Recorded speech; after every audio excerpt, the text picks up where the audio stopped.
Welcome to the I Hate Critics Movie Review Podcast. I'm professional film critic Sean Patrick. Hi, Jeff. Hi, I'm not a professional film critic. I'm just an asshole. You are an artist, good sir. I am. And tell people where they get your art. JeffLasser.com is my website, and that's got links to my Instagram, my Etsy, and all my social stuff. I'm in the process right now of trying to, get the energy up to redo my website and switch over to Square. But for the meantime, I'm still going to be on Etsy. And right now, if you go there, you order 3 stickers or a print from me, you get at least 1 free sticker. I gave away a bunch of stickers the other night because somebody spent like $60 on stickers. So I'm like, you know what? You deserve a few stickers. So it's just going to be a surprise. Cool. I literally have a box that I'm putting some of them in, and I mean, you could get one of the most popular ones, or you could get one that doesn't sell, or I don't know. I just don't know. So, and by doesn't sell, I mean sells slowly, because all my stuff sells like gangbusters. Have you checked to see if your website is up? Because apparently half the internet died the other day and has been down for a couple of days. Well, because I don't think I use Amazon Web Services for anything. I believe it still is. Yeah, but Amazon Web Services apparently runs all the websites that I'm on, so I'm kind of like screwed at the moment. Oh, fun. I have managed to post a horror review every day this month, which is nice, but it's been a struggle because I know Medium is definitely using Amazon Web Services, as is Vocal. So like both the sites that I tend to write for are not available at the moment. So that's fun. I'm sorry. I just checked. My website is still up. It's outdated and needs to be updated a little bit, but it's still available. Go there and buy a bunch of stuff so I can buy a new banner for my shows coming up. Hey, that's a great idea. I did manage to post a new opening shots column on Saturday, all about the opening scene of The Big Lebowski, one of my favorite movies of all time, talking about the tumbleweed imagery and what it means for the rest of the movie. So you can read that at medium.com/realscope if it's up, as well as, of course, linked on our Facebook page. I am also writing. Today. Sorry? I hit a tumbleweed today and almost hit a deer. So, sorry, go on. I'm full of nervous energy. You just saw the black phone, so I understand. Also, I got this week is Music Biopic Week. The new Springsteen movie is opening this week. Springsteen, Deliver Me From Nowhere, and so I'm reviewing biopics. I posted Rocket Man today, and I've got a couple more going up later this week if you want to check those out there as well. So that's happening in 31 Days of Horror. Interject that I'm glad you said biopic instead of biopic, because that drives me up the fucking wall when people say biopic.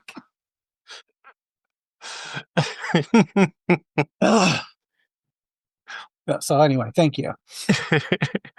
Yeah, for some reason I'm blanking on what I posted yesterday, so I can't remember which one that is. But I did, like I said, I posted Rocket Man today, so that's up there at medium.com/realscope. If Medium is accessible, yes, get your shit together, Jeff Bezos. You've got so much fucking money. Just fix the damn problem. He's waiting for somebody. Why is it the poor people part of the internet is the one that goes down? Isn't that weird? Isn't it weird? Anybody else think it's weird the poor person part of the internet went down? Well, I think that's odd. Yeah, I'm sure he's possibly killed a few poor people who couldn't get it on fast enough, or just annoyed him. He doesn't care. He wouldn't even notice. Yeah. He's got so much money and he's never going to notice. Why do you need the amount of money that he has? You'll never spend that. You're never going to be able to spend that. You're never going to be able to give that to anyone. By the time anyone inherits that, the earth will be a cinder. Like, what is the point of hoarding endless amounts of cash? What are you, a fucking commie? Yeah, yes, actually, more of a actually more of a Leninist Stalinist. But I mean, you want to call me a communist? I guess that's okay. So I'm a little left of that actually. if I had his money, I would have the world's biggest and best Star Wars collection. If I had his money, everybody would like me because they'd be I'd be just like, what do you need? Here you go. Yeah. What do you need? Yep. I mean, the most popular guy in the world. I'd just make everybody like me by giving them money. I Which mean, is funny. Well, let's start with let's start with good fortune because that's kind of an idea here to go with that is that it like some of the things that they're talking about is kind of relates to that idea. A millionaire gets his life switched with a guy who's borderline homeless, and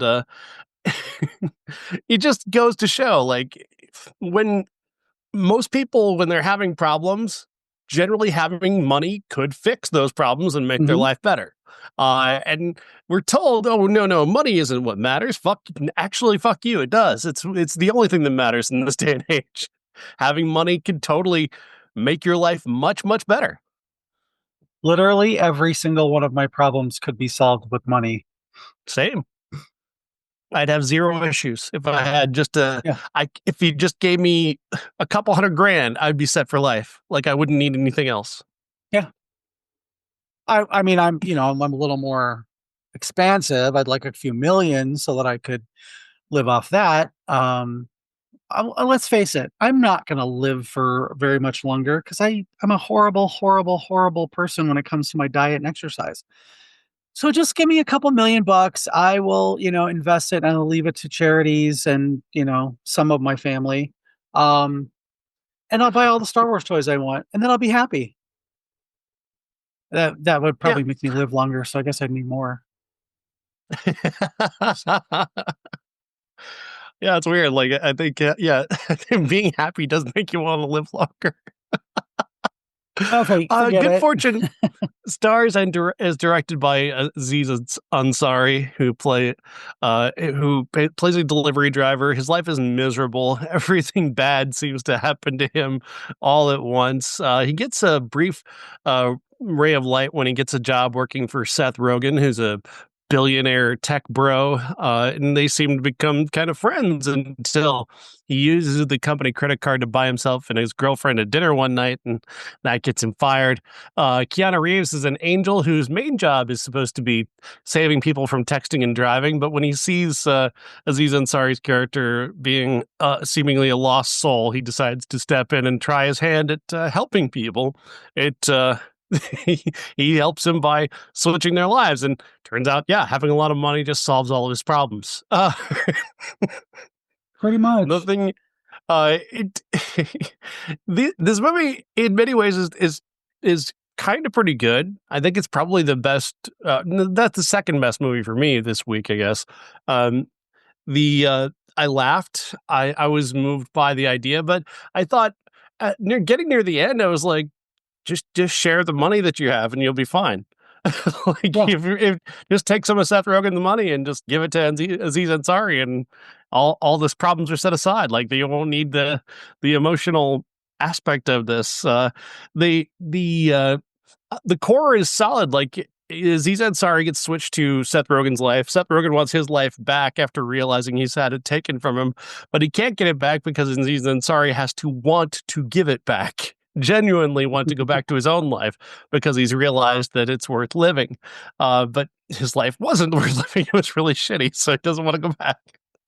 Which I thought was, again, they built that strong. I thought the movie kind of lost steam in the third act. I don't think they knew quite how to end it. They certainly didn't want to end it the way I said by, hey, just take a little bit of my fortune. Yeah.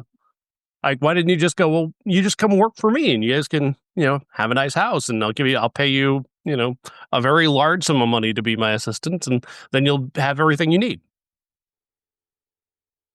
Yeah. They did. That would have solved everything. Yeah. And Keanu Reeves could have stayed a human being and had tacos.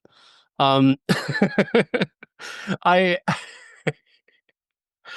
I yeah, I just don't think they wanted, like, they were afraid of that. They were afraid of that specific ending because they would like piss off conservatives if they did that. Um, Yeah. so they tried to find a workaround where Seth Rogen's character basically goes, "We need to pay people better." He remembers having been a delivery driver and how shitty life is. So he's like, "We need to pay these people better and make their lives a little bit easier." And that's the vague solution that they come up with. Yeah, I I didn't think there was anything wrong with this movie aside from underutilization of Kiki Palmer. Um, but I mean, it's a typical comedy, and it does kind of peter out more than end. It feels like it kind of like, okay, oh my god, we're getting close to like 2 hours on this movie. What should we do to It end is a it? little too long. Yeah, so they end up just what you said, like doing the manifesto for paying people more, which I completely agreed with. Um, and, let's try to be less shitty humans, which I also agree with, and which Hmm. more rich people would do. Um, but it was like, it was funny and it was kind of touching in some spots. And as much of a problem as I have with Aziz Ansari right now, I thought it was mostly written well. Kind of it like I said, it petered out and they didn't give Kiki Palmer enough to do. Um, I thought she's so talented and funny and has really such good timing that I thought she would have been a real like she would have been a good kind of foil to him and been his Hmm. conscience if she was in on it. If she knew what was going on and had was there to say, no, you should do this. And, she's kind of his guiding light aside from Keanu Reeves, who's a literal angel. She could be his angel. And, Hmm. I just, that's the only real quibble I had with it. Yeah, Seth Rogen is being I Seth think. Rogen, which is good. I, yeah, I do. I like him a lot. I think if this movie had just had the balls to be the movie it needs to be, like even more, like she's a union organizer, Kiki's character is, and and if they'd gone a little bit harder about how important that is, and they'd gone a little bit harder about the redistribution of wealth in a equitable fashion, I think this movie needed a little bit more backbone, needed a little bit more Yeah. balls to be the movie that it should be, and I think that's pretty much the only problem. People have this myth that the left wing wants the complete redistribution of wealth. We want to take away everything the rich have and give it to the poor. And no, that won't work. That's fucking silly. Don't be a Yeah. child. What we want though is just the equitable disbursement where people get paid to do a job. They get paid a living wage. Yeah. They get paid a wage that they can actually go home on instead of having to work three jobs and struggle to get by. It's really that simple. I mean, you cut if Elon Musk and Jeff Bezos would give up, large portions of this needless fortune that they've accumulated, they could pay people salaries that would allow them to be at home with their family more and maybe like their jobs a little bit more. Yeah. Do you know, it is 2025 and the minimum wage of $7.25 an hour is 16 years old. That's ridiculous. That's ridiculous. I Who could live on that? Who could Nobody. possibly fucking live on that? You cannot in any state in the union uh rent a two-bedroom apartment for minimum wage if you work 40 hours. It's impossible across the country, no matter what state it is. The average apartment is over that. So you would not Hmm. be able to live on 725 an hour. And I think that that was another quibble that I kind of had, even though at the end he kind of said, we got to pay these people better and do that. It needed that kind of point of view throughout the movie Hmm. from, like Aziz Ansari could have been, hey, look, he could have made that point. He could have said, hey, we've had the same minimum wage for going on 20 years and I'm making it and I'm living in California and I can't afford to. And everybody bitches about the unhoused population in California, but they don't want to do anything real about it. There are Yeah, solutions. I mean, We're the richest nation in the planet, and we could easily solve homelessness and poverty and kids going without food. the Easily. suicide problem. We could Yeah. solve the suicide problem because I guarantee you there are millions of Americans who are taking their lives because they've reached a point where they have nothing. They spend all of their time working. They're just utterly miserable all the time. Like Aziz Ansari's character is basically at the point where he's going to end his life. Like, Mhm. give people a wage that they can live on. You can solve the suicide problem. So I Yeah. don't understand how how the right wing has managed to demonize helping the poor or paying a living wage, how they've managed to trick us all into thinking that's a bad thing. I Well, really don't get it. I I'm guess that's because they keep telling they keep telling the middle class, well, they're going to take it all from you guys. You know that, right? They're going to yeah. take everything from you guys. No, I, no. Literally, Bezos and Elon could pay for the whole fucking thing. yeah. I'm going to say this though: it is not just the right that does not have the political wherewithal to raise the minimum wage, because there have been Mm. several times that since 2009 where we've had, the all three offices that we could have done that. Um, Oh yeah. No, the current Democratic Party is basically the Republican Party. yes, and the Republican Party is batshit crazy. A Um, bunch of fascist Nazis. I yeah, I mean, I know everybody. I talked to a friend of mine. He goes, "Oh God, you guys talk about politics a lot." I'm like, you know what? We fucking do, because we live in that kind of world now. And he's like, "Oh no, I like it. I like it. I like it." But like, I know we do it a lot. We talk about it probably too much. But when you have a movie like this that kind of takes that point of view, you really have to examine why we need a movie like that. Why don't we have a movie where it's rich people who are bitching that poor people aren't poor anymore? So there's, I don't know. If we ever got to that point, I'd be like, you know what, bring that movie on. Yeah, But we'll never be at absolutely. that point. Like that's what this movie is missing is the real revelation by Seth Rogen's character that I need to do more to help people. Like Mhm. he doesn't even come to that. I mean, he comes to like, well, we need to pay these delivery drivers more, but like being a delivery driver, as he experienced, is completely miserable. So it's more you need to yes pay them more, but also recognize the ways in which you could make that even better, make that more Yeah. suitable for people because you've got enough money to do it. Um, there, it's ridiculous. What is it like? 191 people make more than the rest of the country. Yeah. Like that's Combined. ludicrous. I mean, France at the time of the revolution didn't have a wealth distribution problem this bad. You've got a point.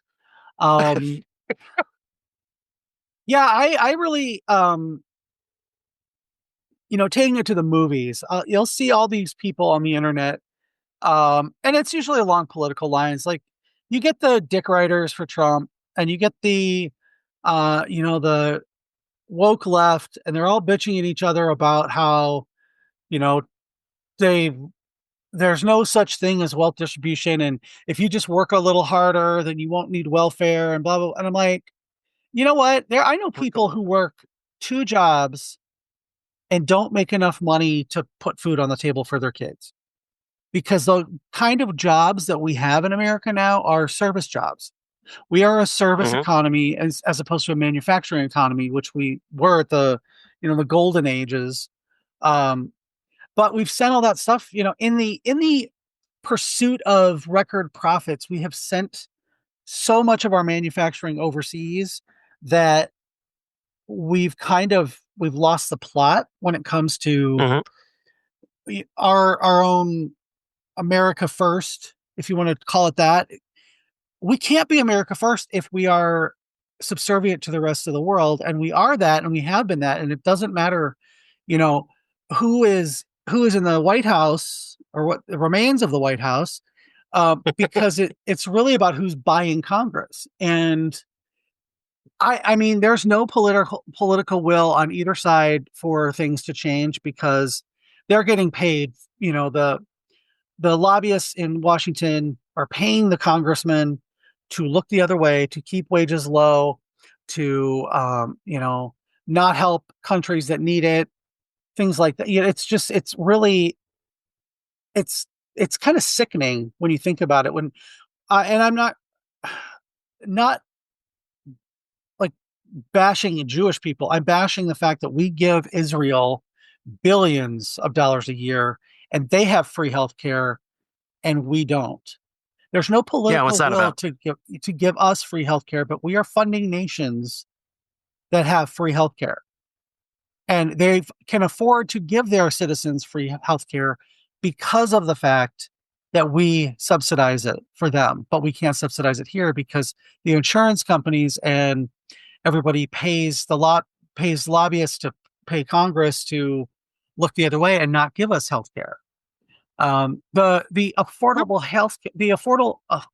Care Act is a Heritage Foundation compromise. That's the law that Mitt Romney had in Massachusetts when he was the governor, and that's a compromise because Obama Yeah. wanted single payer for Hmm. everybody.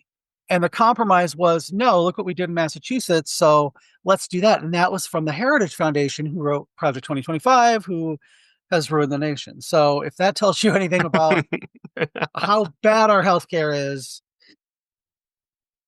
I'm sorry. I'm on my little No, soapbox. And no, everybody's like tuned out. They're like, I want to fucking talk about movies. So we're going to talk sorry. about movies. Get it, get over it. We were sold a bill of goods about this, about the idea of how our economy was supposed to evolve. It was supposed to evolve to make things better for everybody. Like Mhm. all boats are supposed to rise, and then a bunch of rich people went around and started popping other people's boats. Yeah. Uh, they, start, Well, it's supposed to they trickle started down, sinking people. Sean. It's supposed to trickle Oh, down. trickle down just means you're Trickling getting down. pissed on. Yes, that's the only thing that's trickling down is wealthy people's piss. That's it's So a Bill Hicks bit. yeah. They're literally telling you they're peeing on you. Hmm. Or if you're Trump, you're in a plane dropping shit on people who are protesting Oh you. God. I'm sure you saw that. But he's not incompetent. PIT. Oh, Oh, that's oh the Lord. president of the United States. Speaking of being sold Can't a even bill use of spell check goods, on his phone. I know, right? Yeah. Speaking of being Anyway, sold a good bill of fortune. goods, Good fortune is okay. It's an okay movie. Should be a lot better. It should have some balls and backbone that it doesn't have, and that's where we're at with that. and Next up, let's talk. speaking of a bill of goods that I was sold, let's talk about After the Hunt. After the Hunt is directed by Luca Guadagnino and stars Julia Roberts alongside Andrew Garfield, Michael Stuhlbarg, and Ayo Edibiri in a story set at Yale University, which a university professor played by Andrew Garfield is accused of assaulting a student and teacher's assistant played by Ayo Edibiri. Caught in the middle of that is Julia Roberts, who is the friend to Andrew Garfield's character and the direct supervisor of Ayo Edibiri's character, who's got to decide, how does she feel about this? Her colleague did go to this girl's dorm room at night. He was invited, essentially, but then he tried to take advantage, allegedly. How far did it go? We don't quite know. But we know that when it gets out, he's immediately fired.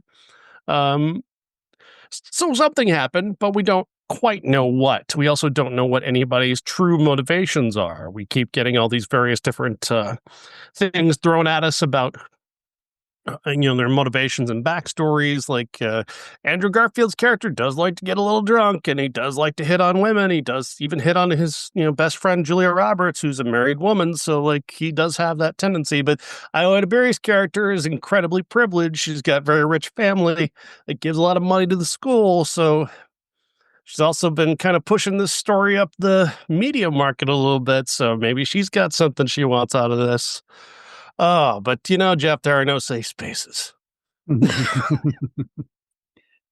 Fuck Oh, this movie so hard. Fuck this movie. Um, I love Luca Guadagnino.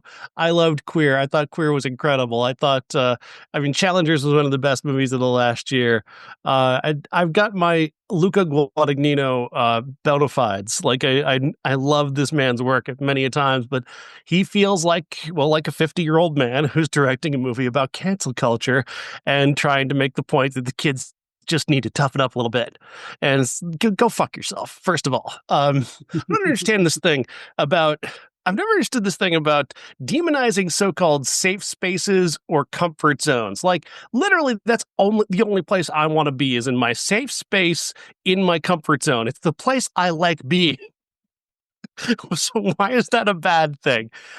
No, it's not about making the world easy for people to get by. It's about you not being an asshole intentionally to other people. Is that so hard? Is it so difficult that you have to make an entire movie just to bitch about it? The world wasn't easy for me, so it can't be easy for anybody.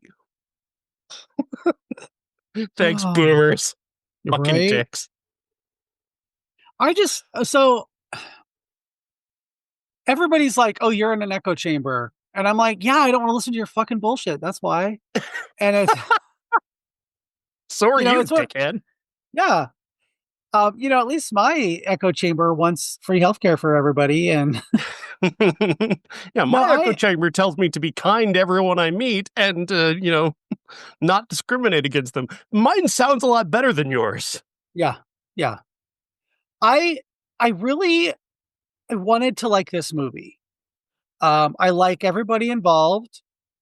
Um, I I really think that this is Julia Roberts is really good in this movie with what she's given.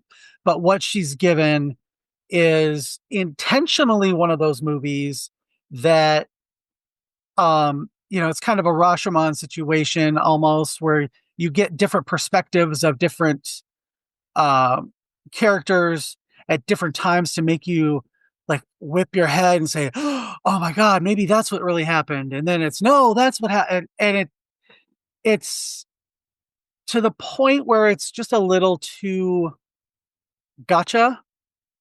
When it comes out Mhm, that Andrew Garfield said that he knew that Ayo Edibiri had plagiarized her thesis or whatever, that mhm, then she accused him. I was like, of course that's what happened because that's that's how these Hollywood versions of these stories are always told, where there's got to be a twist to it. There's got to be something like that. Um, I think, Julia Roberts kind of went with the punches with whatever scene she happened to be the, whichever viewpoint she happened to have had or had to have had, as each scene went by. But I just don't think it was written very well.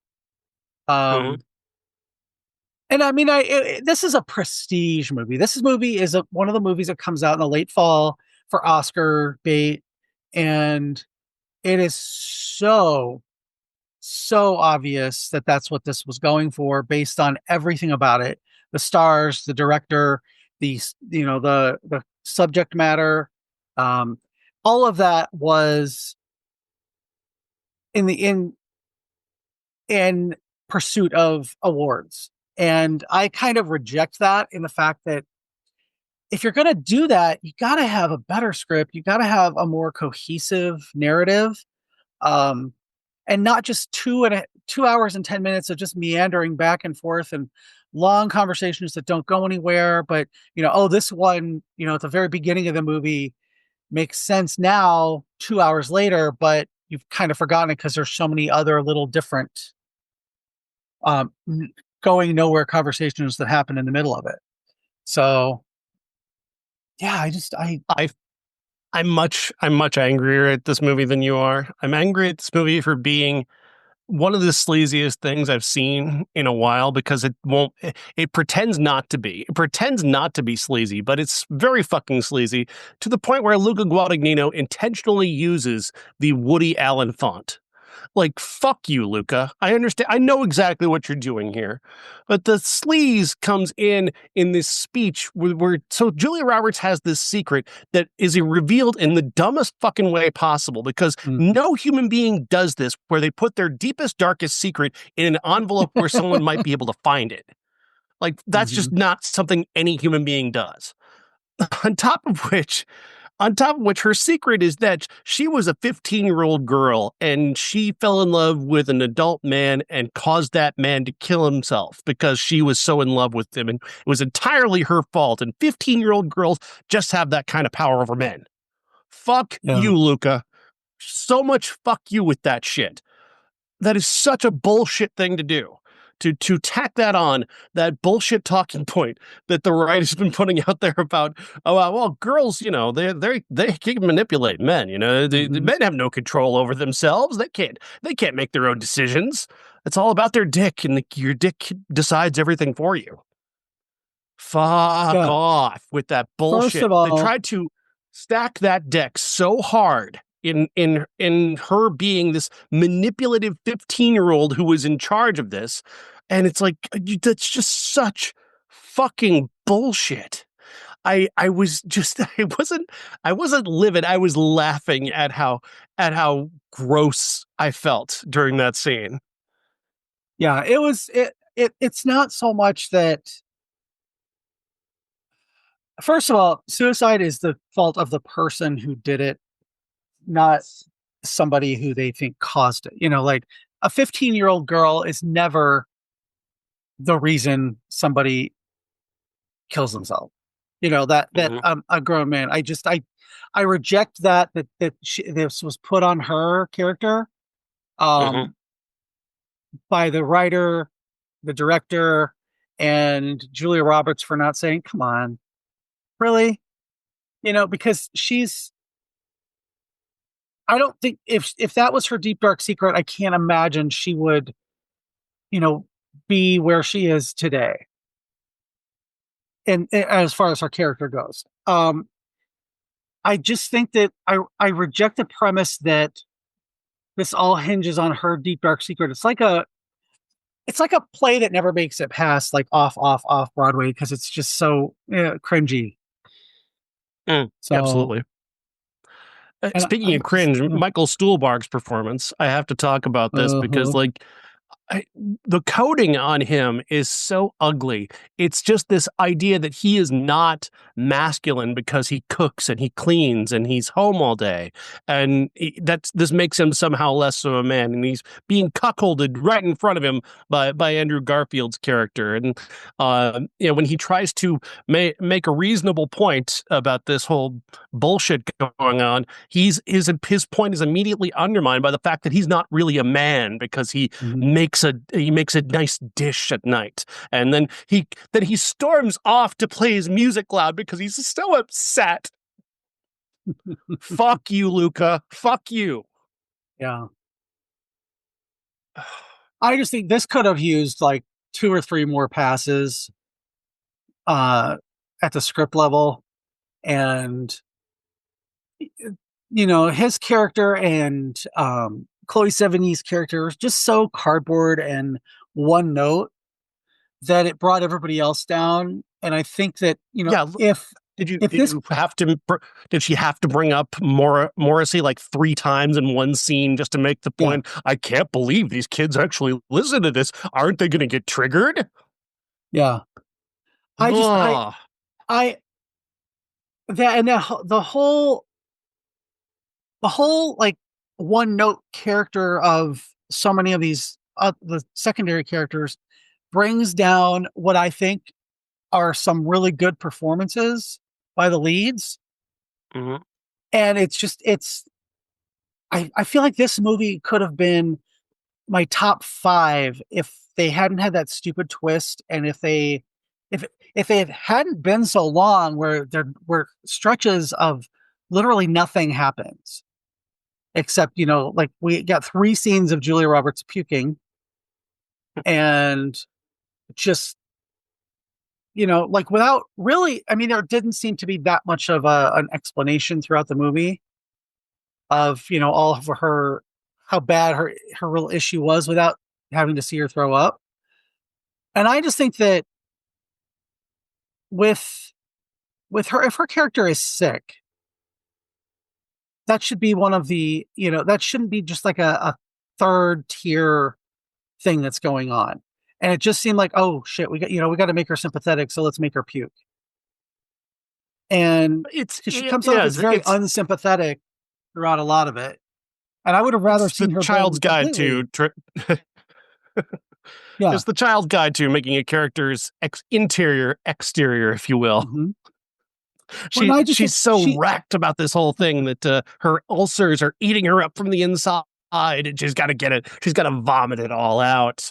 yeah. It's so meaningful, Jeff. It's so meaningful what we've done here. Oh I would my! have much rather seen her be a The complete bitch and have no, sympathetic qualities than, have to watch her throw up all the time and, you know, steal a prescription pad. And it's just like, that's a whole what did different that movie. add? What It did that didn't. add to anything? It didn't. That's what I'm saying. That's a whole other movie. Okay. She could have very well have played, none of this other stuff. It could have been about her being sick and not saying anything and being dependent on drugs. And that would have been a better movie. Or, her, or that taking that completely out and her just being a bitch about it to Ayo Edibiri, and be a bitch to both of them and just say, you know what, figure it out. I'm not here to do your work. But it's just, it's like she's playing three different characters. So Yeah. it's like a major Why they had disappointment. that scene? There's another scene in this movie where she just smugly tries to explore this philosophical question in one of her Mm-hmm. classes, and she just starts going off on this student who's making a somewhat reasonable question, raising a reasonable question that they feel is reasonable because they're young and Yeah. they're still learning philosophy. But she has to have this smug, unassailable answer back to her that's filled with all this bullshit about how trying to make the world an easier place to be in, or trying to make metaphors be real, or whatever the fuck it is that she's trying to get her point across. It's philosophy, first of all, so it's always nebulous. There's no one singular right answer. That's kind of the point, is to Yeah. ask yourself the questions, is to force yourself into difficult conversations. For her to then ask, like, no, there was only one answer to the way this philosophy is viewed. No, there's not. That's never Yeah. been the case. How long have you been teaching fucking philosophy? For fuck's sake. Oh Yeah. my God, this movie is just such garbage. Then that bullshit fucking ending where she and Ayo Edibiri get together like 5 years after to Yeah. talk, and he wants to disown the whole thing. He just wants to disown the whole thing and pretend this was all about greed. And it's just about greedy rich people improving their lot in life via via scandal. And see how we can all morally judge all sides of this because they're all greedy. Yeah. Jesus Christ. Cowardly bullshit is what that is. Yeah. Well, and the conceit of it all too, because Yeah. he's all of a sudden they're both healed and they're both they're both doing a kind of an end run around their feelings and coming to terms with everything when in fact I can't see them ever being friends after the way they left each other 5 years before. Mm-hmm. It's just, that's just, they were written as completely different people. So that, and then a conceit of him yelling cut at the end. And it was like, oh, what are you doing? Oh, fuck you. So Well, again, like pretentious. that's what the heightened delivery on Ayo Edibiri's character. Like she's clearly not in character anymore. Julia Roberts' character is only vaguely in character at that moment. It's specifically so he can just throw the whole thing out. Is so he can go, no, that's not what I meant. This is what I meant. Yeah. Yeah. See how artificial this all is? Do you see how smart I am for pointing out how artificial this all is? Fuck off, dude. You're a much better director than this. You're such a great director. Why are you doing this? Why are you throwing throwing yourself on the altar of, oh, fuck cancel culture. It's bullshit. I want to be able to say the N word. Yeah. Say So it. Go ahead and say the thing. Say the thing, Luca. Is there something that you're not allowed to say? You made fucking challengers and queer, dude. What have you've not been allowed to say, motherfucker? Yeah, if you want to use the F slur, go ahead. Go ahead. I actually have more respect for people who say that kind of stuff as opposed to, like dance around it and whatever, because I want to be able to beat somebody's fucking ass rather than not because they haven't said the words. You know what I mean? So, yeah. But people are afraid that, they're not on the internet anymore, so they can't say it. So let's switch gears to an actual good movie and put the terrible taste of After the Hunt behind us, because we're going to talk about Kiss of the Spider Woman with Jennifer Lopez, Diego Luna, and Tomatiuh A. And I was blown away, Jeff. This is incredible, and this is like a couple of times so far this year we've had it where great directors have made these incredible movies. We had A Big Bold Beautiful Journey. We had with Coconut, we had Ron Howard making Eden, and now we got Bill Condon making this, and no one is going to see them. And it's just the saddest thing in the fucking world to me, because there's these brilliant, beautiful works of art being made that no one is going to see. Kiss of the Spider Woman, of course, tells a story that you may have heard before. It's been on Broadway. It was made as a movie in the 1940s as well, but also in the 1980s with William Hurt, where he won an Academy Award for playing the character that Tomatiuh A is playing.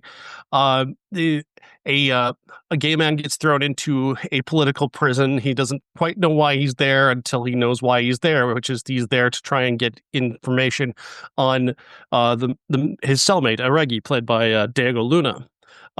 He's got to try and find a way to manipulate Aregi into giving him information about the resistance to the fascist Argentinian government of the early 1980s. He wants to do this, but he doesn't want to be involved. We all know that he's really playing Andor again.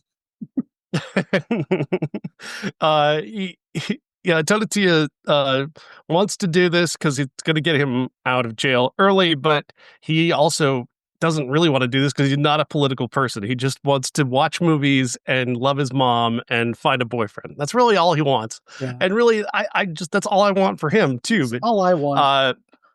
Except my mom's dead and I don't want to be in a relationship. So he deserves all that. He's just a sweet, sweet guy, but he finally breaks down Aregi's walls by telling him these stories late at night about this movie that he remembers called Kiss of the Spider Woman, which is this brassy Technicolor musical starring his favorite movie star, played by Jennifer Lopez. She was the star of this big musical called Kiss of the Spider Woman, which centers around a village and a revolution against criminals as opposed to a government, but still revolution going on. And this Spider Woman who has protected this village for years, but will only protect the village if this woman sacrifices her one true love. And the way that the symmetry between those is incredible. It's very well laid out. I honestly had no belief that Bill Condon still had this in him. It's been a while since we've seen Bill Condon at his best, and he still got it in him. This is just that good. I am a big fan of the 1985 Kiss of the Spider Woman. Raul Julia and William Hurt are amazing. William Hurt especially just broke my heart repeatedly, and Tomatiuh maybe even better in the same role. He's so beautiful and so lovely, and the tenderness. I that's what I was really worried about, was that they would remove the vulnerability and the tenderness of that relationship between those two men, and he didn't. He stayed on it. He even went even harder, I would say, than the original one did on that, and it just deepens the emotions that were already there, and that's an incredibly emotional movie, the 1985 version. So. On top of which, the music it does add to it. I was suspect about Jennifer Lopez being able Yeah. to do this, and she does it incredibly well. She's exceptional. When she's the Spider Woman, I'm riveted to the screen, especially at that point. The song she's singing to Tomatiuh A when he's in the hospital, and talking about the kiss that she's going to get. Yeah, oh my God. It's so good. It's so fucking good. It's right up there with anything in Chicago. Like it's that level of good. Yeah, this is one of the best movies of the year. I was really shocked to be able to say that because I didn't, again, based off of everything I'd heard, I just didn't see that as possible. And like I said, Bill Condon, it's been a minute since he's been at the top of his game. So yeah, what a weird year. Him and Ron Howard making two extraordinary movies. So last week you came to me and you said I didn't get to Kiss of the Spider Woman, and I had just seen it, and before we taped, and I was like, "Please, can we talk about it?" Because I was super super surprised. I had no idea it was coming out because again, this is one of those movies that literally had no build up to it, except for everybody hating on Jennifer Lopez because she can't really sing. I'm just kidding. She's really really really good in this movie. She's not a singer, she's not an actor, she's a performer. And I think that's where people get confused with her because this movie, everybody was like, oh, she's singing in it. It's going to be terrible. She was performing in it. And that's the difference.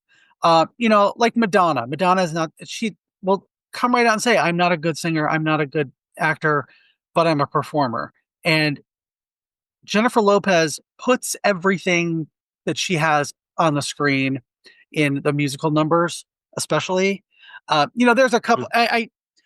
My only quibble with the movie was some of the movie within the movie scenes didn't quite give you the grandeur of old Hollywood musicals, which is how it's described by Tomatiuh.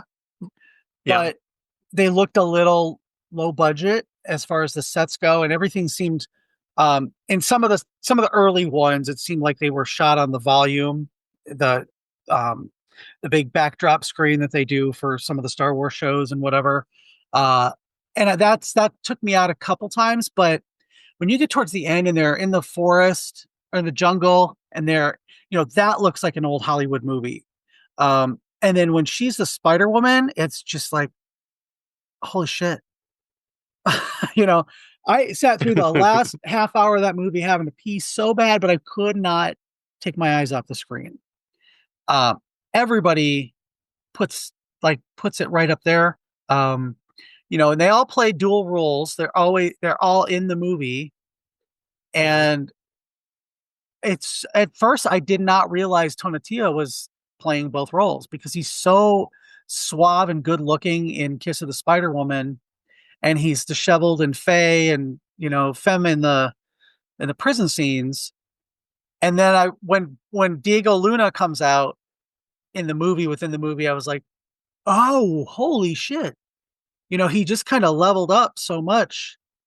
And it was really fascinating to see how you get a movie, then it gets remade as a political drama, then that gets made as a musical on Broadway, and now it's getting the movie treatment. And I'm so sad that nobody is going to see it, because it really is one of the best movies of the year so far. And yeah, all the people who are hating on Jennifer Lopez because she made that stupid video, and it's not what this is about. This is about her performing and being. It's like she's been in some really good movies before, but this is kind of like her Evita. Remember when Madonna made Evita and everybody's like, oh, she can't do it. She can't do it. And then she did it and she was actually really good in it. And this is Jennifer Lopez's Evita in my eyes. She's so good in it. And she's doing more than just, acting like she did in Out of Sight or Selena. She's really kind of bringing everything she has. I've often talked about this, that there are actors and there are movie stars, and it's a big difference. Mhm. There are some people who are actors. There are some people who are movie stars. And I think the difference is actually there on the screen. I mean, Diego Luna is an actor. Tomatiuh A and Jennifer Lopez are movie stars. They Yeah. are they have a star presence. They have vivid charisma that carries their performances. That get and when you utilize that in the correct way, you make a great movie. Like Mark Wahlberg is not an actor, but he is at times a movie star, and you use him in the right way, he is Happening. incredible. He's incredible in a Yeah. couple things like I Heart Huckabees or The Departed. If you Happening. use a movie star in the right way, you can make a truly great movie. And Bill Condon is using his movie stars here in the best possible way. I honestly believe I could support Best Picture, Best Director, a Best Supporting Actor, Best Supporting Actress, and a Best Actor award out of this movie. Mhm. Yeah. This is I told one of my friends, I said, this is as good as Chicago was at the time. It's it's so of the moment because of the political drama that's going on. Um, there are parallels to today. Uh, there are. It's very. It's a spectacle, and I think the internet troll hatred for Jennifer Lopez is one of the things that kept this from being bigger. Also, the fact that Hollywood has just given up on marketing altogether. Um, it's so sad that a movie like this that I think would have been the number one movie if it had been released in like 2005 after Chicago. Like if I just think it's it's going to be looked back on in a few years as, oh my god, I can't believe we missed this movie when it came out. And I really hope it Mhm. does come up for some awards. I'm just afraid that nobody saw it. It was No, it's so probably not good. going to happen, but I'm going to fight for it Yeah. because it is that good. It is as good as I'm saying. Like it's so rich. Like there's just so many different readings of it and interpretations. The politics, it's all there. It's got far more of a spine than Good Fortune does. It's certainly Hmm. uh, it's far more of a spine than fucking After the Hunt. That's for fucking sure. Um,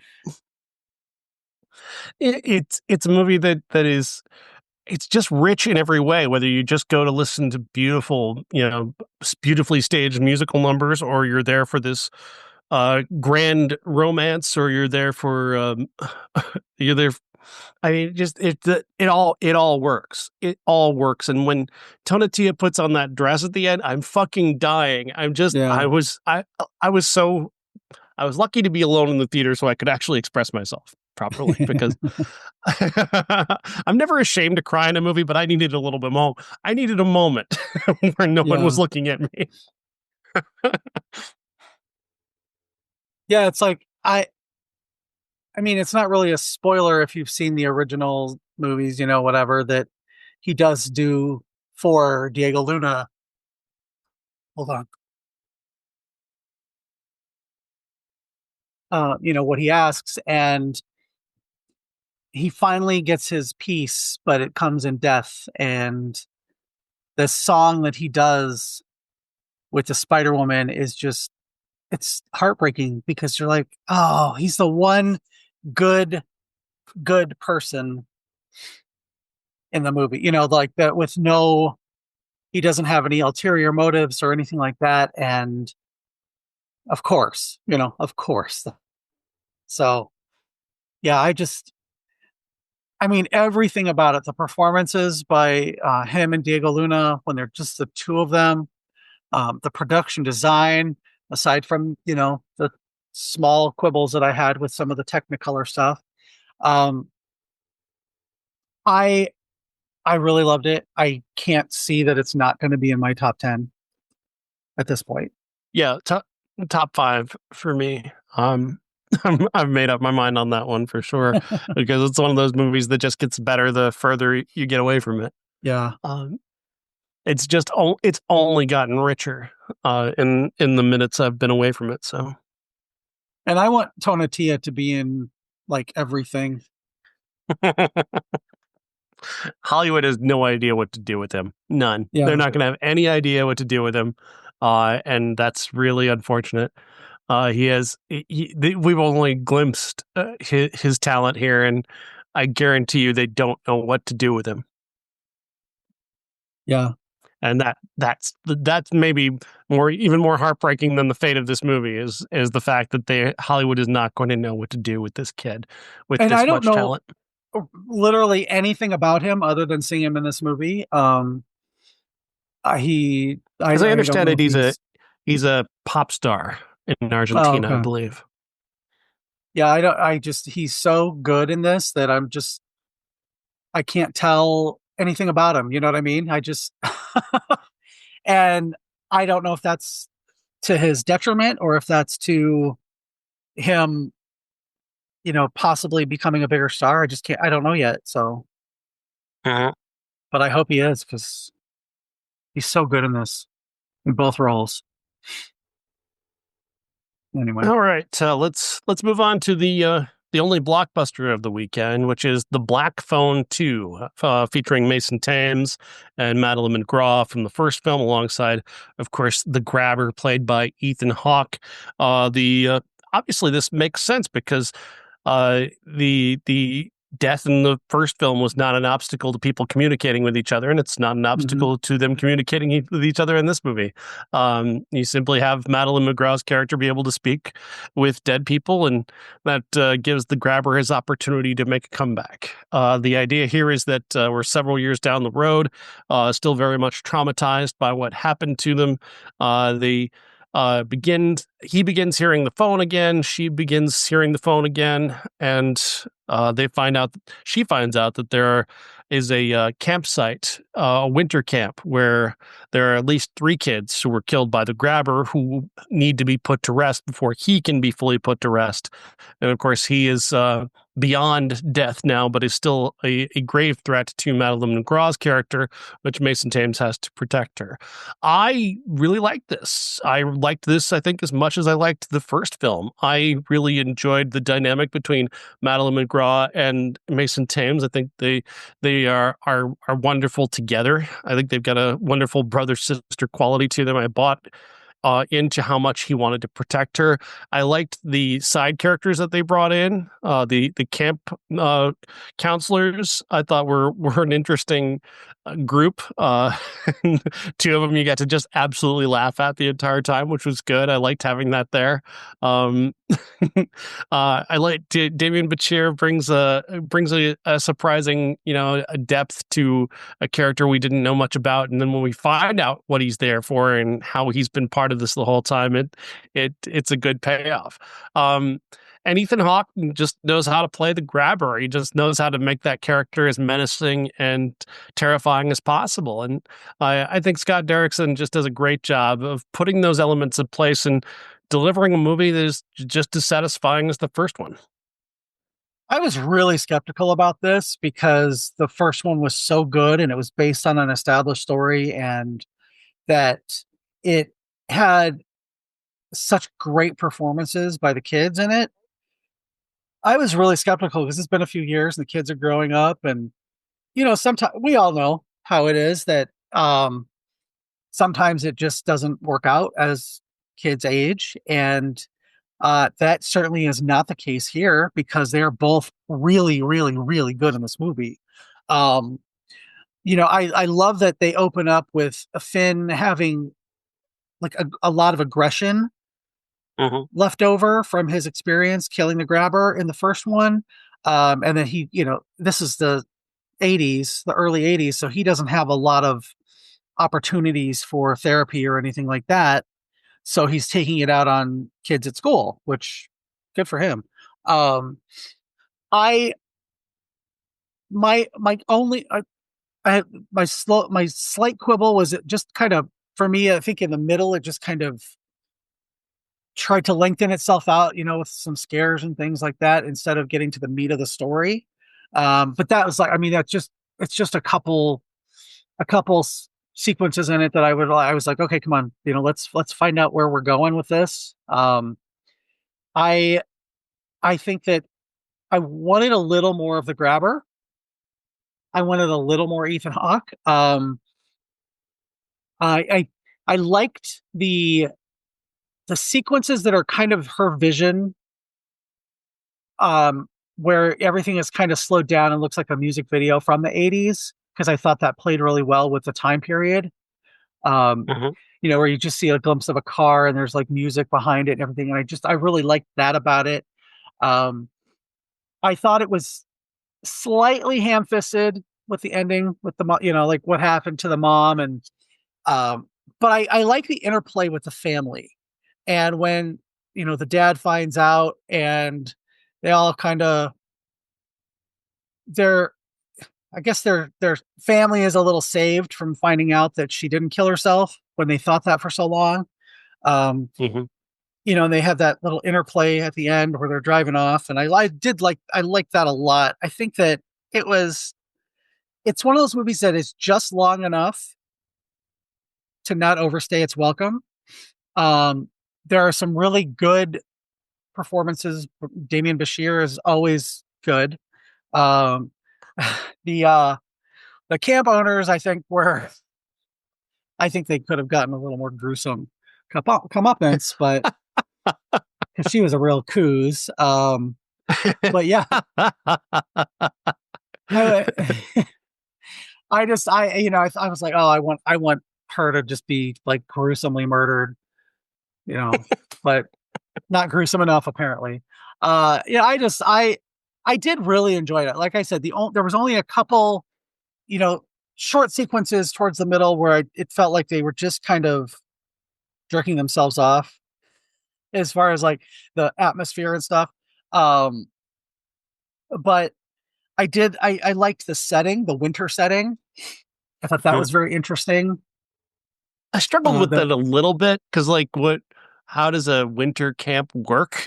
Like, Yeah, when does anybody able to go to a winter camp? Isn't that a time when kids are in school? Like, well, Christmas I was a break little for bit like, okay, maybe I don't know. How does a camp like that get by? they're Christians. They don't I need a don't know. reason. Yeah, yeah. Other than that, that's a minor thing because everything else in this movie it worked. I wouldn't say this isn't one of the great horror movies of the year. No. But it's solid. It's easy to recommend. I'm not mad at it being number one at the box office. I think it's very deserving of that. Unlike something like The Conjuring, which is just bullshit. Um, this is actually worthy of that and worthy of a nice large crowd that turned out to see it this weekend because Scott Derrickson does this stuff really really well. He's like low key one of the best like film architects out there, one of those great carpenters that I talk about who may not have like a definable personal style. He's not what you would call an auteur, but he puts together movies so well, so efficiently. It was like such a well-oiled machine. It's hard not to appreciate his work. He's incredibly talented in that way. I don't know if he has it in him to step up to that next level and kind of take on an actual personal style as a director, but if he keeps doing what he's doing, I mean, he's made pretty much no mistakes as far as I'm concerned. I mean, I've never seen his Hellraiser, but other than that, I liked everything he'd done. I wish he directed Doctor Strange 2 as well as Doctor Strange 1, but that's Yeah. a whole other conversation. Yeah, I think that one of the things about his style is that um it's not super showy, and the um it's not quite like Workaday. It's better than that, but it doesn't have to be, the Russo brothers kind of Marvel level spectacle that some of these guys are going for. I think he's right up there with oh God, as soon as I said that, his name escaped me. Mike Flanagan. As far as I wouldn't go that horror, well, far. horror with horror and atmosphere, I think he's really good at that, and I think given the right material, he could step up to that level. I've yet to. I love the guy. I think he's incredible. He's not shown me he has that. Whereas Mike Flanagan made one of the most transcendent works of art I've seen in many years earlier this year. So he Yeah. has a definable personal style as far as I'm concerned. Whereas Scott Derrickson is an efficient director who makes a solid widget.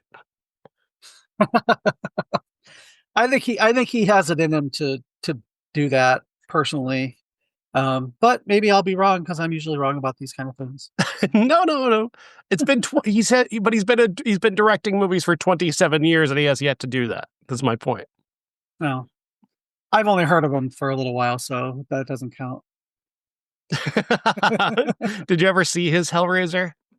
Yeah, I did actually. Was it good? No, no, it was. It was his first feature. His first feature in 1998, he made a Hellraiser movie. Yeah, it was. I'm trying to remember which. Was it Was that the Inferno? one? I think so. Let me. 1998 is when it was. Yeah, let me see, because if I look that one up, then I'm going to be able to tell you, and I'm going to be able to, because I have seen all of the Hellraisers How? several times. Because How? How do I'm you a sit through those things? The late well, sequels, I mean, the first one, even somewhat of the second one, and then the remake, I think are pretty solid. But everything else just looks like utter fucking trash to me. they're just not. So, like, okay, there's a couple of them that most of the later sequels, with the exception of the oh the one that was on Hulu a couple years ago, most of those were scripts that they shoehorned in. They were spec scripts, and they shoehorned in the Hellraiser ethos, and Yeah. um some to varying degrees of success. Uh because there's a very it's a how am I trying to say this? The one that he did was Inferno, and that was the one with where he played where Pinhead was the kind of like the bookend character to the engineer, which was another uh what you call it, like a serial killer.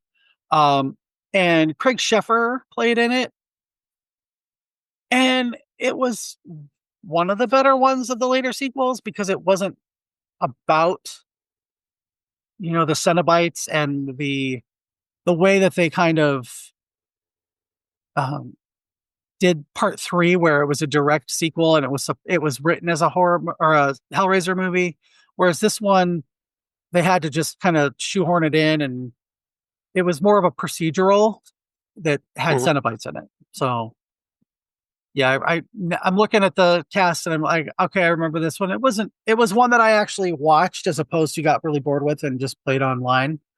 So It just goes to show that he's a quite a talented director. There's yeah. he can do a lot, but like I said, I still have not seen where he has that ability to step up to the next level and direct something deeply personal that you know actually says something, as opposed to the many products that he'd made incredibly well. And again, Well, I don't maybe mean we'll that as an insult. I hope I'm not. He is an exceptional technical director who has made really good movies, but I have not seen that one transcendent work of art yet. Whereas Mike Flanagan, I have seen that transcendent work of art. It came out earlier this year. Nobody went to see it. So Did you see there Sinister? again, yeah, I love What? Sinister. Sinister's great. Yeah. Yeah, that's probably my favorite of his movies after The Black Phone, the original. Um just because of the I like fact that Doctor it Strange. yeah, oh, yeah, I did like that too. Sinister was one that actually really unsettled me. Um for the simple fact that a lot of it was the music, how everything was kind of backwards. It sounded like you were playing a Nine Inch Nails record backwards, and it was deeply unsettling. And then the lawnmower kill that that freaked me the fuck out. And I don't get freaked out very much, but I watched this late at night by myself in my Chicago apartment and was like, "Oh my fucking god!" So, Yeah, no, he crushed that. He's a tremendous. I mean, he's just he's a great horror director. Absolutely. yeah. So, All right. Speaking of horror and horror sequels, let's talk about our classic to wrap things up today. We're talking about Nightmare on Elm Street 2: Freddy's Revenge, directed by Jack Shoulder and starring Mark Patton in the role of Jesse, and the gayest horror movie of all time. well, And if you don't, yeah. I had this experience this week, Jeff, where I have this this YouTuber that I really enjoy. Her name is Ashley Burton, and it's very fun to watch a younger person watch a movie that I've seen before, and I know what's going to happen, and they don't. She's very good at like making some anticipatory remark about the next thing that's going to happen, and then it happens, and it's very funny. But the this movie, I forgot my point now. I was making a good point and I lost it. I swear I It's had a good good to point. see younger people. You had an experience this week because I had that experience but just remembering this movie and seeing it through new eyes, the experience was that they didn't see the gay subtext. They missed it. And it was funny to watch her then she did eventually put it together. Because that's how it happened to so many people in real time, was that maybe when you first saw this movie, it might not have occurred to you, but if you see this movie like a second time, it's something you cannot miss. It just becomes so very, very uh, inescapable. Mm-hmm. And it's one of those great things where like the art is completely separate from the artists, essentially, in terms of the director and the writer, who have both said very weird things about this movie, their intentions with it. Mark Patton seems to have known what movie he was making. Robert Russler has claimed to know that this was going on from the very beginning. But it's fascinating. It's a fascinating work of art because so many people just didn't see it initially, and it's so very there. You have to almost try not to see it.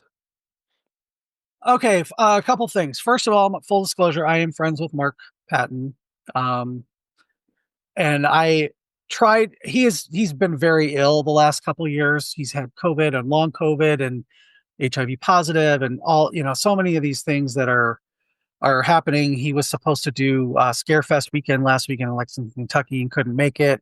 I did reach out to him and ask him if he wanted to, do a short thing. He's just not well enough to do it right now. Hopefully someday. But I've talked to him at length about this the first couple times I met him, and the stories have kind of evolved over the years, with especially since the documentary Scream Queen came out, about him and about this movie, and how Jack Shoulder has denied it and denied it and denied it. And recently the stories have kind of changed where, okay, we did see it, we did kind of play it up, and because I think it's more of them leaning into the massive gay following that this movie has. And I took my niece on her birthday to see this last week as it was playing locally, and she didn't see it, but she just turned 17. Of course, why would that's not something she was looking for. I said, "What did you think?" She goes, "It wasn't very good." And I'm going to say, I love this movie based on kind of the meta of it all, but it is not a great movie. I think if they had made him gay, which it's 1985, there's no way they were going to make him gay, especially at the height of the AIDS crisis. There was just absolutely no way.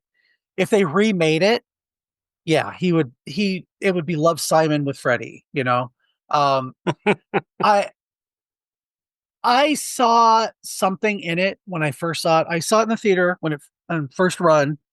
I was 13 years old and I was, a gaby, and I saw something in it. I didn't quite know what, but then after a few years and reading about it in Fangoria magazine, and then when the internet came out, I was like, wow, that movie. Yeah, okay, now I get why I was feeling some sort of way. He goes to the quote queer S&M joint downtown, as Grady Robert Russler says, and runs into Schneider, the sadistic gym coach, uh, who makes him run laps fully clothed around the gym, and then tells him to hit the showers, and then he's going to tie him up, and he's wearing all his leather, and then Freddy attacks him with he attacks him with balls, and that right there, he's got balls flying in his face, and I'm just like, well, that's my social life. Sorry, I cribbed a little from Clueless there, but you know what I mean. And it's when you see it, you can't unsee it. Like, I could never watch this movie again and not see how gay it is, even though they are trying their level best to have some sort of not just friends chemistry between Mark and Kim Myers. And she is just like, she I love you, Jesse, but she's meaning I love you as a friend. It's just Yeah. it's just there, and it's just all over the screen. Um, I can't love this movie enough for having that subtext when I needed it, and kind of making it one of the more relevant sequels because of that now. Um, I love the fact that it starts to establish the Freddy lore a little more than they did in part one, because there was never supposed to be a sequel to A Nightmare on Elm Street. So they were able to start bringing up some of the lore and some of the little in jokes with Freddy. Um, and you see those things that really blossomed in part three, which is arguably the best, the best sequel. It really is.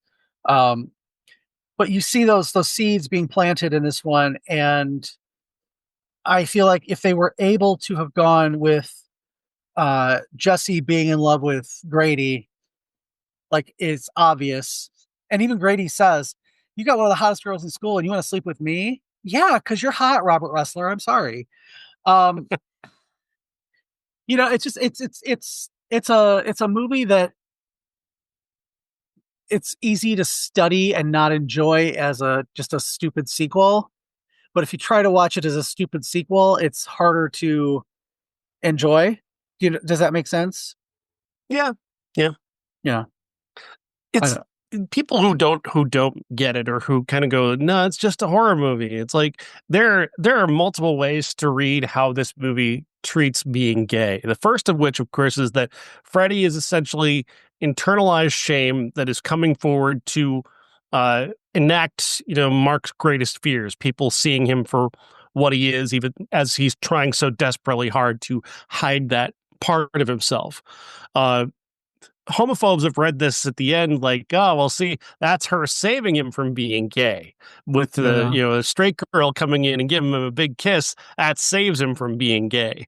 And, and you could read it that way, but also at the same time, that's also playing into the fact that he is gay, because you can't cure Yeah. that. You can't take that away. Like, all of it comes back to Mark's character being a gay kid. And in 1985, that's a very different thing. It's kind of getting back to where it was in 1985, unfortunately. But in 1985, at that time, you've got major people in Hollywood trying to tell people stay in the closet. Mark Patton's entire career was ruined by people trying to Hmm. manage him back into the closet, to guide his career in that way, and him, chafing against that. Uh, it was a difficult time, and at the age he was when he made this, for him to give this deeply sensitive performance that he gives, to whether he understood it or not, to deliver the performance that he did in such a authentic way. Um, the screams, the inversion of the final girl versus the final boy, the Mm-hmm. whether he knew those things were happening or whether if he was helping to make those things happen. uh he he took a lot of boldness and bravery on his part to lean into that and to help create what became the meta of this movie. And just through his authentic performance, it's kind of fascinating to think that he'd gotten his start not all that long before this in a movie called Come Back to the Five and Dime, Jimmy Dean, in which he was actually able to play a gay character, like out gay character. And then Yeah. here he is playing a character that is seemingly almost more of just as overtly gay, but he's not allowed to say it. And Yeah. and then he's also a real gay man pretending not to be gay for the Hollywood types, trying to manage himself from the closet. Like, it's just the pressure and the psychology that he has to bring to all of this as a teenager, seemingly, is just, Yeah. it's remarkable what he's able to do with this. And the fact that we can read all this stuff in there is because of what he was able to bring to it, the layers the richness that he is bringing to that performance. And the same goes for Robert Englund and for Robert Russler, for adding those elements. And I do think also the lead actress, what's her name? Kim Meyer. I think she's also in on it. I think whether she's fully in on it or not, I think she's not playing this role as a love interest. She's not demanding that he be straight. Like, Yeah. she's interested in him being straight. She finds him attractive, but you never get the sense that that is the most important thing to her. The most important thing to her is this person is suffering and I need to do something to help them. Mm-hmm.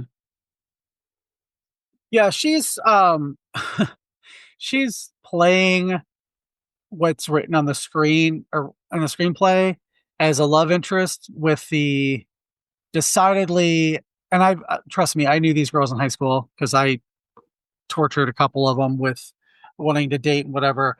But that girl who knows a little more than the boy thinks that she does, Yeah. and likes the fact that he's a sensitive guy, but doesn't necessarily want to make out, or he wants to just let's take it slow and that kind of stuff. And I feel like she is that she's playing that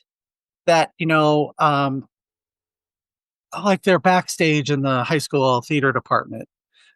you know um she probably really likes him, but then she probably knows deep down that he is gay and that he loves her, but platonically, and that they will probably remain friends for the next 40 years.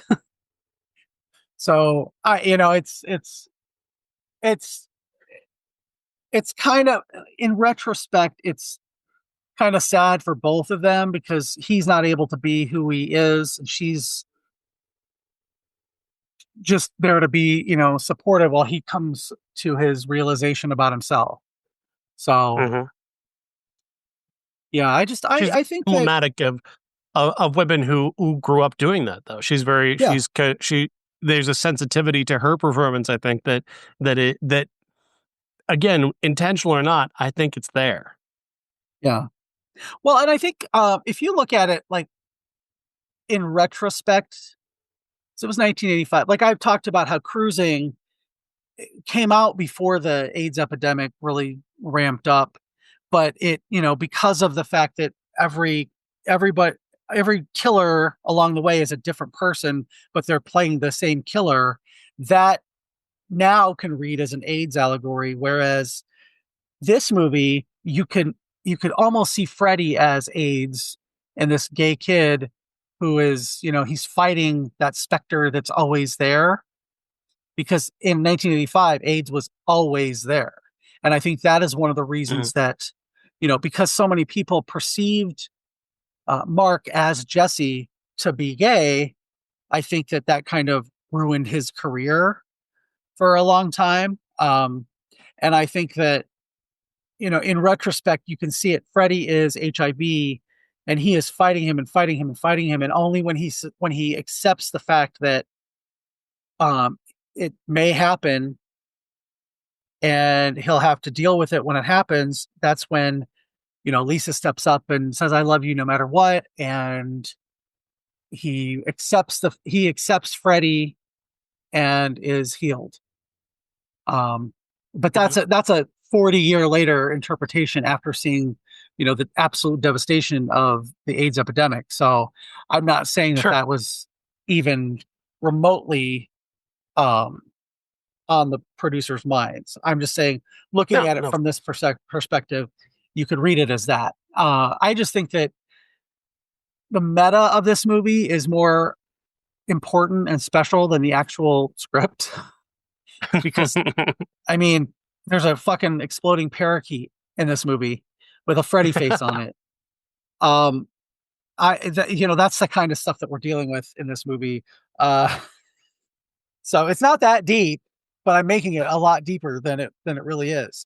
Um, but it has a really Well, like that's a Stu Gallagher as the dad. He's fun and God damn it, mom, and he reminds me of my dad a little bit.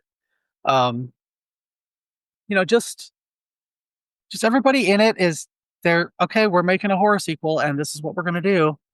And that subtext is always a little bit there, but unpopular opinion. I find this movie kind of breezy. I find it yeah. very easy to watch. As Mhm. for all the elements of it that maybe kind of are definitely corny or cheesy. I it's a very easy watch. I enjoy it every time I see it. Yeah, I like I said, I love the fact that it's laying the groundwork for Freddy and part three, which again is one of the best of the all of the movies out there. It's laying that groundwork, and I really like that. I like I don't watch it a lot, but every time I do, I kind of rediscover. Oh, okay. Well, the Nancy story is really told in the diary, and I would I would quite honestly watch a whole movie of them just reading the diary at this point. But um, I think that it's really that's one of my favorite things about it is it lays that all out. I like the performances in it. Um, I think Mark Patton is a really good actor. I don't know if you saw Come Back to the Five and Dime, Jimmy Dean. But he plays basically a gay, then transgender character who inexplicably turns into Karen Black. Um, I mean, come on. You know what I mean? Uh, he comes back Yeah. to town as Karen Black, the brassy, 20 years older than him, Karen Black. Um, but yeah, I think that he's a really good actor. And I think if he had succeeded after this movie in Hollywood, I think he could have done really good things. But again, it was the 80s. It was AIDS. He lost his partner shortly thereafter. Um, and uh, it just the deck was stacked against him. Hmm. Especially with this movie, with the perception of him being gay and this movie not performing the way the first one had. Um, I think that really hurt him, and that saddens me because of the fact that he's really good in it, and he's like you said, breezy. He's carrying the movie, and everybody else is there to support him. So yeah, Looking overall, at him, looking at Mark Patton and his career, it's like it's such it's we picked this movie to relate to the fact that Black Phone 2 came out, but I want to relate it back to Kiss of the Spider Woman for a moment because Mhm. I feel like Tomatiuh is in the same situation where once Hollywood knows that you're gay, they don't know what to do with you. They don't know because they're not going to make you. You're not going to be. They don't want to make you a superhero. They don't want to. Do we make you a superhero? Or are we allowed to make you a superhero? Are we allowed? What are we allowed to do with gay people? And it's like just give them a good story to tell. Yeah, It's not. You're well, overthinking this, but he could they be a never know superhero. what to do. Well, yeah, absolutely you could. There's nothing. Well, I mean, but like. Well, I'm the saying if he wants to play a gay superhero, they have not put North Star in a movie yet. He's one of Alpha Flight, and they have I'm just saying introduced Hawke. Hollywood doesn't know what to do with an incredibly talented gay man, and they've Yeah, proven it over and over again. that's why I never made it in Whether it's Hollywood. Mark Patton, whether it's Rupert Everett, whether it's other prominent gay actors, they just tend not to know what to do, and that's how their career is end up stalling, is because they can't get the next role that's going to, break, because nobody wants to. They don't want to. Oh, we can't offend the mainstream by having a gay character as the lead. Fuck off, idiots! You're missing the art here. There's Yeah, incredibly talented people that deserve to be front and center you in their think own movie. Like, you I say that, want and like Tomatiuh to be a big massive star because he is that talented, and I can't think of the path forward for him in this current Hollywood. I when you think of gay actors in Hollywood who are really, play against type, I guess there's Luke Evans. He doesn't have a big career, but he does get cast in quite a bit. Neil Patrick Harris is probably the one who works the most, but he plays kind of Neil Patrick Harris. Yeah. Um, Wentworth Miller is incredibly talented, and when he came out, suddenly it was, he was relegated to gay guest star roles. Um, so there's just very few people that don't end up on a Ryan Murphy show. Um, what I'm saying. But I think that Mhm. there's something about him, and I think if the right project comes his way, and he's not, because he's like, I didn't know, I couldn't have told you if he was actually gay or if he was just playing gay, or what, but I think that if the right project came around and maybe another musical or something like that, I think he's leading man material, whether he's playing gay or straight. And I want to see him be around as long as Ian McKellen. That's why I'll be long dead, but you know, I don't think there's anything the kid can't do, and I'm just worried that this current Hollywood looks at him and goes, "Well, what do we do with him then?" yeah. Because Well, he can do anything. and He's honestly, that good. I can't say it yeah, enough. He is that good. the fact that he's in this movie that kind of nobody saw because of J Lo, where they're both fantastic in it, and I hope that people, you know, down the line see it, or that he's cast in something that's equally as star making for him, because he deserves it. He's so good. Um, you know, I I'm not sure if, like, he could have Murray Bartlett's career. You know what I mean? Andrew Scott's career. Jonathan Bailey. He would be a really good, like Jonathan Bailey is in Wicked. He could do, if he was in a movie as big as Wicked, I don't think anybody would be able to, like, just blow him off. Yeah. So All right, Jeff. Next week we've got a few movies coming out this weekend. Of course, the big one that most people are talking about is Springsteen, "Deliver Me from Nowhere." Jeremy Allen White playing Bruce Springsteen at the time he was writing and creating Nebraska. We've got "Regretting You," the latest Colleen Hoover adaptation, which I don't know. I don't know what to think about that one. It's a weird one. The trailer's a bit weird to me, so I'm not sure yeah. exactly where that's going. The one I'm super excited about, though, is Shelby Oaks. Chris Hmm. Stuckman is a terrific film critic on YouTube. He was one of the guys who created the genre of YouTube film critic, and he's a brilliantly insightful guy who's I mean, a lot of critics don't make great filmmakers, so you've always got to be a little bit wary. Rod Lurie, I guess, is the only one of the great examples of it. Truffaut moved from film criticism into directing, so and he's directing a movie called Shelby Oaks. It's based off of a internet urban legend, kind of an ARG thing, and if anybody's going to do it, I think Chris can. And so that's got me. I'm hyped for that because I believe in him. I'm very excited to see that movie. So those are the three that we have coming this weekend. Yeah, that trailer looks really, really good. I have not seen a single trailer for Springsteen. I'm actually listening to his autobiography right now, and that's the only thing that's really hyping me up about it. I don't know. I did see the trailer for Huh. Regretting You, and it is very confusing. It almost seems like one of those movies where, you know, the younger characters are the older characters in the past, but I know that it's a mom and daughter, and it's like, wait, what? What? The trailer just, you know, and my sister, who has read all of the Colleen Hoover books, said it wasn't one of her best. So Oh. I don't It's know. just We'll like I see. feel like they give away. I feel like they give away a lot in the trailer. Yeah.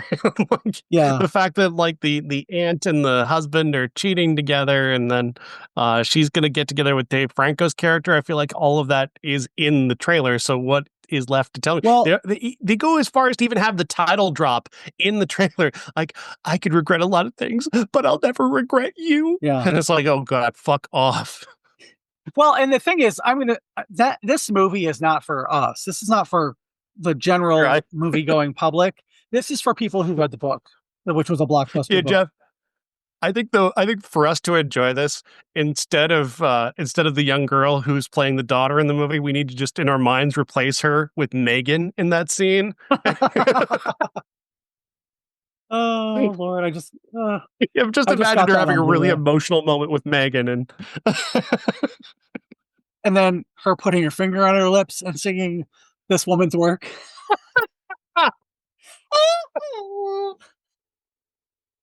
the funniest moment in any movie of 2025.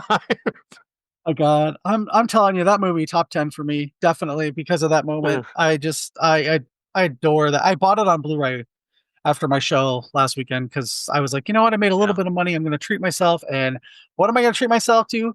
Megan 2.0 unrated. Um, yeah, that really probably the only way I'm going to get through this movie.